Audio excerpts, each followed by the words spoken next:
الرحمن الرحيم. سيدا الله وضع الصحتان سنة كي هوري إلا بكون يلا معتن بشي تدبات وحصوه بالعبمي دودي كساب سنايد أرمها دور الشدة قرانكا إلا بكون يلا معتن لبكون يلا معتن يكو سيدا الله وضع الصحتان سيدا وكالي دولة فدرالك الصوماليا وهقامي مدحوينها جمهوريدو وحا إددال ديرو كجرتي سيدي دالكني وهذه لها حلقة في حلقة يدور شدة حسبية بدن لكن نصيب درو قار كميدا مامل قبلديدو waxay ku dhigeen oo ay joojiyeen hanaankii matalaada shacabka ee halqo fi halqo iyo curashadii koowaad ee xisbiyada badan oo ay rajadiisu markaa muuqatay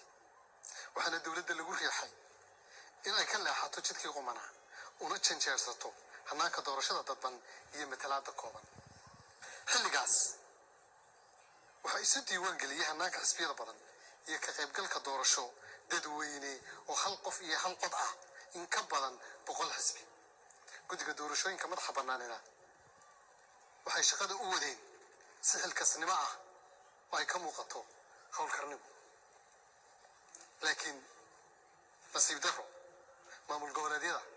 Puntland iyo Jubbaland waxay diideen hanaanka xisbiyada badan iyo qabsoomida doorasho hal qof iyo hal cod waxaana ku adkaysteen in lagu laabto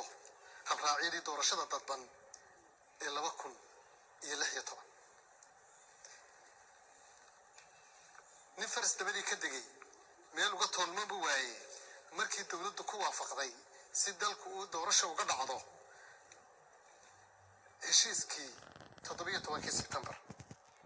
si dalka doorasho wada golahay uga dhacdo waxayna sidoo kale maamul goboleedyadu dadaal badan ku bixiyeen in qaybaha kala duwan ee maamul goboleedyada kale iyo baarlamaanadu ay aanay waxba ka bedelan heshiiskaas ee ansixiyaan mar haddii la heshiiyo waa in loo hoggaansamay dawladdu waxa ay ku khasbanaatay in la dardargeliyo fulinta heshiiskaas waxaana xukuumadda loo soo gudbiyey guddiyadii doorashada ee saddexda maamul goboleed ee Hirshabeelle Galmudug iyo Koonfur Galbeed sidoo kale xubnihii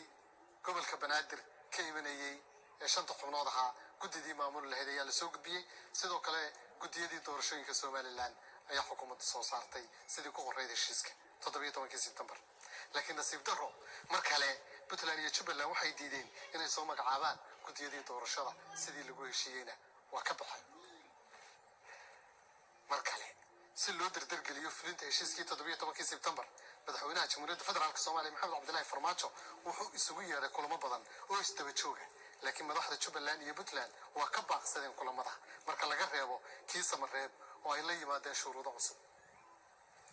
ra'iisul wasaaraha Jamhuuriyadda Federaalka Soomaaliya Maxamed Xuseen Roble waxa uu booqday inta badan maamul goboleedyada dalka si doorashadu u bilaabanto laakiin nasiib darro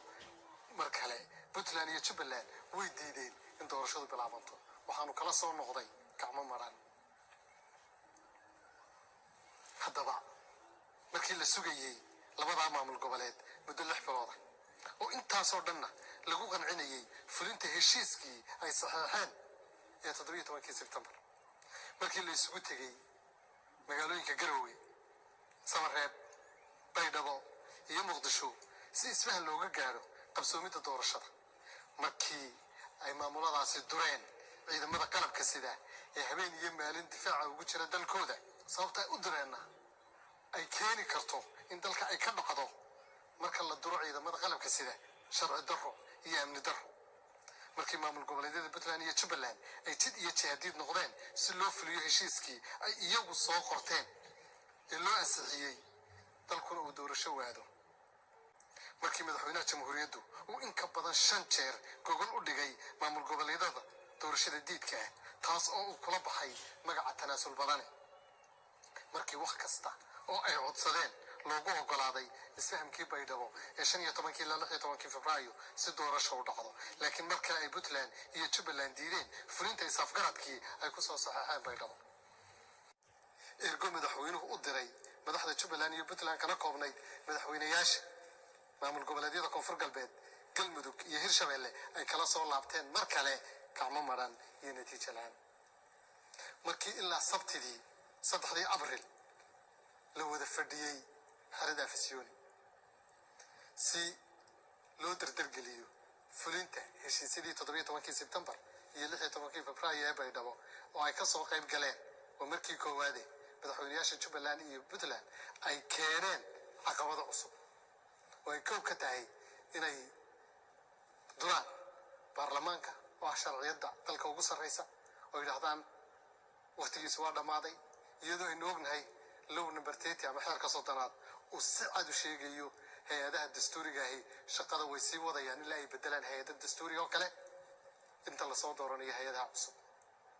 iyadoo waxa soo dhimi jireen ay baarlamaankii dureen oo ay yiraahdeen awood ma laha xeerar cusub ee meesha laga saaro madaxweynuhu awoodda ha wareejiyo xukuumaddu iyo shaqo qabanin ciidamada hogaamadooda hal kala diro inagoo og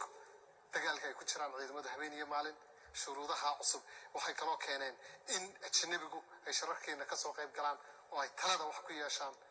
waxa ay kaloo sheegeen in siyaasiyiinta madaxa bannaani ay shirka yimaadaan oo ay iyaguna go'aamada gaaraan iyagoo aan siyaasiyiinta madaxa bannaani haysan mandate sharciyeed oo ay shirarka ku iman karaan waxa ay soo jeediyeen in taliyayaasha ciidamada shaqada laga eriyo iyadoo xaaladan lagu jiro waxaas oo dhan oo loo arkay caqabado cusub iyadoo ay ogtihiin in golaha ammaanka ee qaramada midoobay uu soo saaray qaraar 4 arrimood ka hadlaya in madax bannaanida Soomaaliya la faragelin inaan wax shuruudo lagu xidhin doorashada in la dardargeliyo heshiisyadii 17 Sebtembar iyo 16 Febraayo taasi markay dhacday markii uu noqday hal bacaad lagu lisay dhammaan dadaaladii ay sameeyeen dhinacyadii isqalqaamaya kala ahaa madaxweynaha dalka ra'iisul wasaaraha xukuumadda madaxweynayaasha maamul goboleedyada horsocodka odayaal waxgarada culimada Soomaaliyeed haweenka daneeya siyaasadda iyo dib u heshiisiinta ganacsatada iyo saaxiibadeena beesha caalamka si ay madaxda Jubbaland iyo Puntland ugu soo qanciyaan in ay ogolaadaan in dalku doorasho aado waxa soo dhani markii natiijo la'aan ay ka soo baxday ee maalin walba shuruudo cusub yimaadeen ugu dambeyn xukuumaddu waxay maanta u cadeynaysaa ummadda Soomaaliyeed in labada madaxweyne goboleed ee Puntland iyo Jubbaland aysan rabin inay dalkan ka dhacdo doorasho oo asaaskeedu yahay 17 Sebtembar iyo isfahamkii 16 Febraayo waana wax laga xumaado in labada madaxweyne ee Puntland iyo Jubbaland ay noqdeen jid iyo jahadiid aan doorasho ogolayn intaasaan u cadeynaynaa ummadda Soomaaliyeed meel kasta ay joogto una sheegaynaa dawladdu inay mar walba diyaar u ahayd intaas oo gogolood intaas oo goobood iyo intaas oo shirna isugu timi si loo dardargeliyo doorashadii laakiin ay ka socon weyday labada hogaamiye ee Puntland iyo Jubbaland saasaan ummadda Soomaaliyeed u cadeynaynaa aad iyo aadna waa mahadsantiin